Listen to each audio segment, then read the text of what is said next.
এর দলিল কি, কেন করবেন আপনি? কোরআনের একটি আয়াত, না রসুলের একটা হাদিস, না নবীর আমল, কমপক্ষে আমল নবী এরকম করেছেন বলতে হবে। নবী করিম সাল্লাল্লাহু আলাইহি ওয়াসাল্লাম কানা রাসূলুল্লাহ সাল্লাল্লাহু আলাইহি ওয়াসাল্লাম ইউসবিহু জুনুবান ওয়া হুয়া সাইম।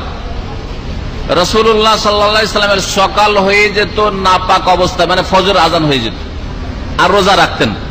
তার মানে রোজা রাখার জন্য, নিয়ত করার জন্য পবিত্রতা শর্ত নাই। আপনি নাপাক অবস্থায় রোজার নিয়ত করে নেন, বোঝা গেছে? সাহারি খাও সুন্নত, নিয়ত করলেই রোজা, ঠিক না? অন্তরের নিয়ত, নিয়ত পড়বেন না। আবার কে কে নিয়ত পড়েন? নাওয়াইতু আন আসুমা গাদান, কে পড়েন? যে পড়েন হাত তোলেন। হ্যাঁ, যদি কেউ পড়েন হাত তোলেন, আরবিতে যে পড়েন হাত তোলেন, প্রাইজ দিয়ে দেবো, অসুবিধা নেই, দেবো প্রাইজ। যেই ব্যক্তি এখানে এই ভাইদের মধ্যে নাওয়াইতু আন আসুমা গাদান পড়ে রোজা রাখেন, একটু হাত তোলেন।